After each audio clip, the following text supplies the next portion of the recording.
وہ کون سی جگہ ہے یہاں اللہ موجود نہیں؟ کیا آپ جانتے ہیں؟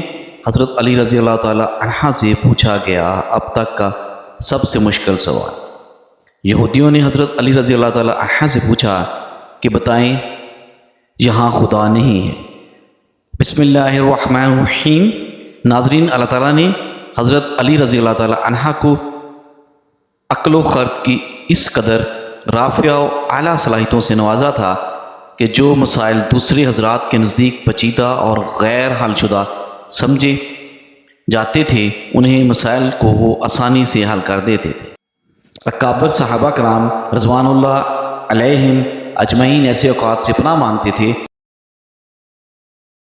جب کوئی مشکل مسئلہ پیش آ جائے اور اس کے حل کے لیے حضرت علی رضی اللہ تعالی عنہ موجود نہ ہو۔ ایک دفعہ یہودیوں کی ایک جماعت حضرت علی رضی اللہ تعالی عنہ کے پاس آئی اور حضرت علی کرم اللہ وجہ الکریم کے علم اور دانائی کے مقام سے واقف تھی۔ وہ نادان یہ سوچ کر آئے تھے کہ اگر کسی طریقے سے وہ حضرت علی رضی اللہ تعالی عنہ کو علمی بنیاد پر شکست دے دیں تو اس سے مسلمانوں کو شرمندگی ہوگی اور ہر طرف ہمارا ڈنکا بجنے لگے گا۔ یہودی جماعت نے یہ بھی منصوبہ بنایا کہ ہم نہ صرف آپ سے سوال کریں گے بلکہ آپ سے سوال آپ کی کتاب یعنی قرآن مجید سے نہیں بلکہ اپنی کتاب یعنی تورات سے کریں گے۔ اس جماعت نے من ہی من میں یہ سوچ لیا تھا کہ اگر حضرت علی رضی اللہ تعالی عنہ ہماری شرائط کے مطابق تورات سے جواب دینے پر راضی ہو جاتے ہیں تو یہی ہماری جیت ہوگی۔ لیکن کیسے؟ ناظرین، یہودیوں کی اس جماعت کا ماننا کچھ یوں تھا کہ حضرت علی رضی اللہ تعالی عنہ بہرحال حضرت محمد صلی اللہ علیہ وسلم کے ماننے والے ہیں، اور حضرت محمد صلی اللہ علیہ وسلم پر قرآن پاک نازل ہوا تو یہ بات ممکن نہیں کہ حضرت علی رضی اللہ تعالی عنہ کسی صورت تورات کے سوالوں کا جواب تورات سے ہی دیں سکیں۔ ناظرین،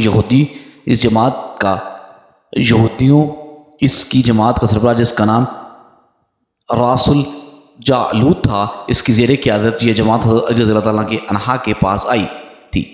راس الجالوت بولا، اے علی، ہم لوگوں نے آپ کے علم کا بہت چرچا سنا ہے۔ حضرت علی اکرم اللہ وجہ الکریم مسکرا کر بولے، تو کیا اس بات کی تصدیق کرنے آئے ہو؟ اور راس الجالوت بولا کہ ہم آپ سے چند سوالات کریں گے، آپ کو ان سوالات کا جواب ہماری کتاب تورات سے دینا ہوگا۔ اگر آپ نے سب کے سامنے ہمارے سوالات کے جواب دے دیے تو ہم آپ کو باب العلم مان لیں۔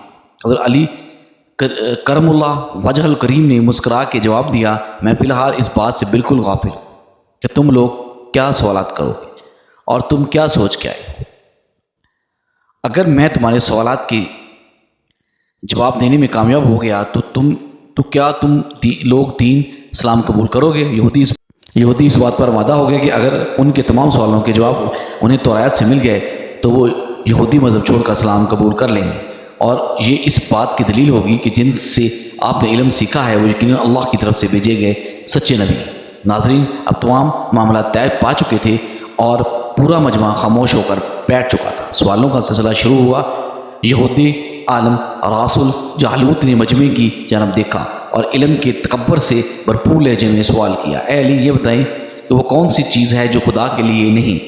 یہودی یہ جانتے تھے کہ مسلمانوں کی کتاب میں درج ہے کہ ہر چیز اللہ کے لیے ہے، اور اس بات کا جواب حضرت علی کے لیے دینا ناممکن ہوگا۔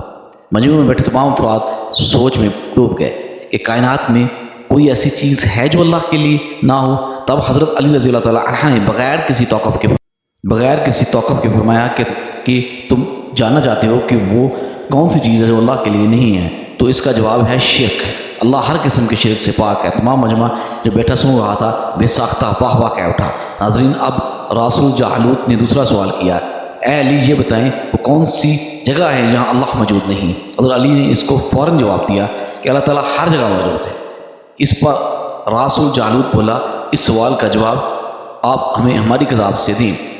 حضرت علی رضی اللہ تعالیٰ عنہ نے فرمایا کہ کیا تمہاری کتاب میں یہ نہیں لکھا کہ حضرت موسیٰ علیہ السلام کے پاس ایک فرشتہ آیا اور حضرت موسیٰ علیہ السلام نے اس سے پوچھا کہ تم کہاں سے آئے ہو؟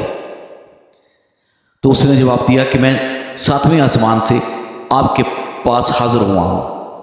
اتنے میں حضرت موسیٰ علیہ السلام کے پاس دوسرا فرشتہ آیا۔ حضرت موسیٰ علیہ السلام نے اس سے پوچھا کہ تم کہاں سے آئے ہو؟ اس نے جواب دیا میں زمین کے 7ویں طبق سے آپ کے پاس حاضر ہوا ہوں۔ حضرت موسیٰ علیہ السلام نے پہلے فرشتے سے پوچھا 7ویں آسمان میں تمہارے قریب کون تھا؟ فرشتوں نے جواب دیا میرے قریب میرا رب تھا۔ حضرت موسیٰ علیہ السلام نے زمین سے آنے والے دوسرے فرشتے سے پوچھا تمہارے قریب کون تھا؟ اس نے جواب دیا میرے قریب میرا رب تھا۔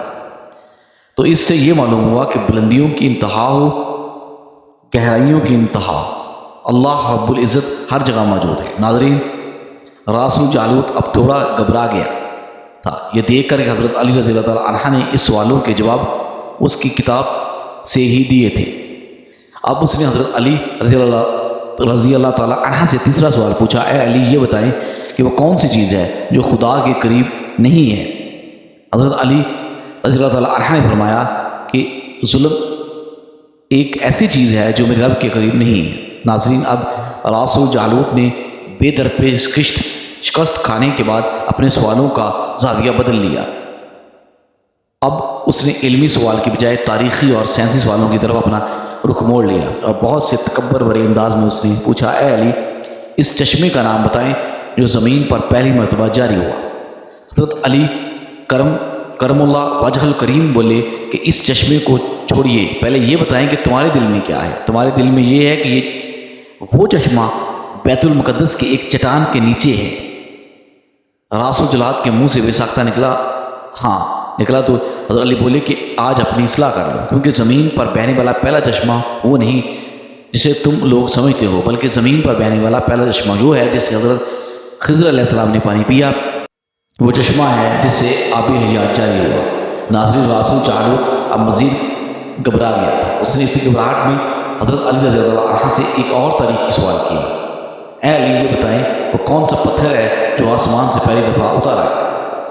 حضرت علی رضی اللہ عنہ نے جواب دینے سے پہلے ایک جملہ کہا یقیناً تم لوگوں کے ذہنوں میں پہلا پتھر وہ ہے جو بیت المقدس میں نصب ہے، لیکن تم اس بات کو کیوں بھول جاتے ہو کہ خانہ کعبہ بیت المقدس سے کہیں پرانا ہے اور حجر الاسود اس وقت نصب کیا گیا جب خانہ کعبہ پہلی دفعہ تعمیر ہوا اور وہی پہلا پتھر ہے۔ یہودی آپ کے جوابات سے ان کا ہمت نہ کر سکے کہ انہیں غلط قرار دیں، حالانکہ آپ ان کے جوابات انتہائی دلیل کے ساتھ ہیں اور ان کی اصلاح بھی کرتے جا رہے ہیں۔ اب کی بار راسل جالوت نے ایک سیاسی سوال پوچھا۔ اس نے پوچھا یہ بتائیں وہ کون سی چیز ہے جو مسلسل کم اور زیادہ ہوتی رہتی ہے؟ حضرت علی رضی اللہ تعالیٰ عنہ بغیر کسی توقف کے بولے کہ تم اپنے ماہوں سال پر غور کرو تو تمہیں خود ہی اس سوال کا جواب مل جائے۔ راسل جالوت نے پوچھا وہ کیسا ہے؟ فرمایا کوئی دن اگلے دن کے برابر نہیں ہوتا، اسی طرح گزشتہ رات اگلی رات کے برابر نہیں ہوتی۔ یہی وہ دو چیزیں ہیں جو مسلسل کم اور زیادہ ہوتی رہتی ہیں۔ راسل جالوت نے جواب سن کر حضرت علی رضی اللہ عنہ سے ایک اور سوال کیا کہ زندہ رہنے کی پہچان سانس لینا ہے، کیا کائنات میں کوئی ایسی چیز ہے جو سانس لیتی ہے مگر زندہ نہیں؟ حضرت علی رضی اللہ عنہ نے فرمایا کہ صبح جب نکلتی ہے تو سانس لیتی ہے، حالانکہ صبح کے پاس نہ روح ہے نہ جان۔ سن کر وہ جلدی جلدی بولا اچھا یہ بتائیں کہ دنیا میں وہ کون سی جگہ ہے جہاں سورج کی کرنیں ایک دفعہ تو پڑی لیکن دوبارہ وہ جگہ کبھی سورج کی کرنیں نہیں پہنچ سکی؟ حضرت علی رضی اللہ تعالیٰ عنہ نے فرمایا ہاں یہ سمندر کی وہ جگہ ہے یہاں سے حضرت موسیٰ علیہ السلام اور ان کی قوم گزری تھی اور سمندر اللہ تعالیٰ کے حکم سے دو حصوں میں تقسیم ہو گیا تھا۔ بس اس قافلے کے گزرتے ہوئے سورج کی کرنیں اس جگہ پڑی تھی، لیکن اس کے بعد سورج کی کرنیں کبھی بھی وہاں نہیں پہنچ سکیں۔ ناظرین، جواب پاتے ہی اس نے حضرت علی رضی اللہ تعالیٰ عنہ سے پھر سوال کیا کہ یہ بتائیں وہ کون سی دو چیزیں ہیں جو ہمیشہ غائب رہتی ہیں اور وہ کون سی دو چیزیں ہیں جو ہمیشہ حاضر رہتی ہیں؟ حضرت علی رضی اللہ تعالیٰ عنہ نے فرمایا کہ آسمان اور زمین کی طرف دیکھو، یہ دونوں تمہیں کبھی غائب نظر نہیں آئیں گے اور یہ دونوں ہمیشہ حاضر رہتے ہیں، اور موت اور زندگی کو ڈھونڈو تو تمہیں ان کے بارے میں کبھی پتہ نہیں چلے گا کہ وہ کہاں اور کب آ جاتی ہے۔ اگلا سوال راسل جالوت نے یہ کیا کہ اے علی یہ بتاؤ وہ کون سی چیز ہے جس کا خالق خود اللہ ہے مگر اسی کے بارے میں خود سوال بھی کرتا ہے؟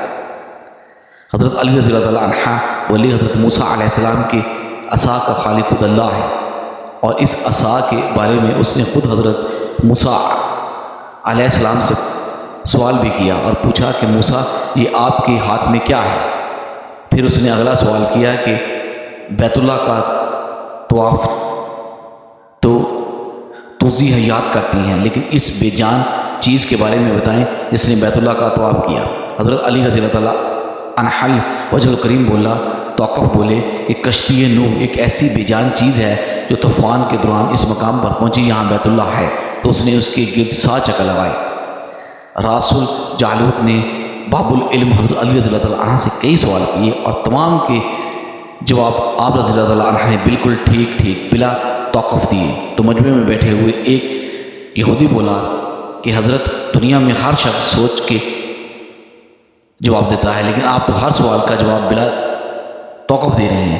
تو حضرت علی رضی اللہ تعالیٰ عنہ نے سوال کے بدلے میں اس یہودی سے ایک سوال کیا، بتاؤ تمہارے ہاتھ میں کتنی انگلیاں ہیں؟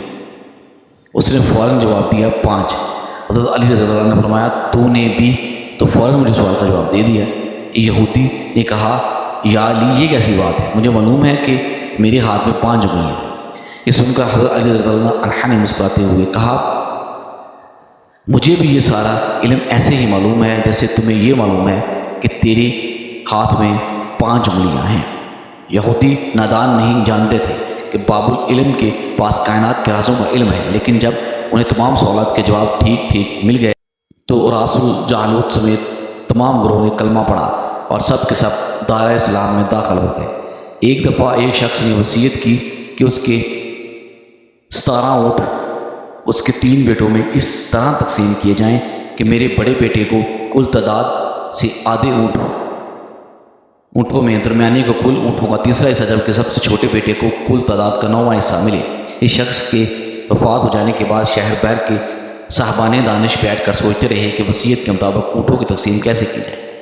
بہت سوچ و بچار کے بعد بالا آخر انہوں نے حضرت علی رضی اللہ تعالیٰ عنہ کے پاس جانے کا فیصلہ کیا۔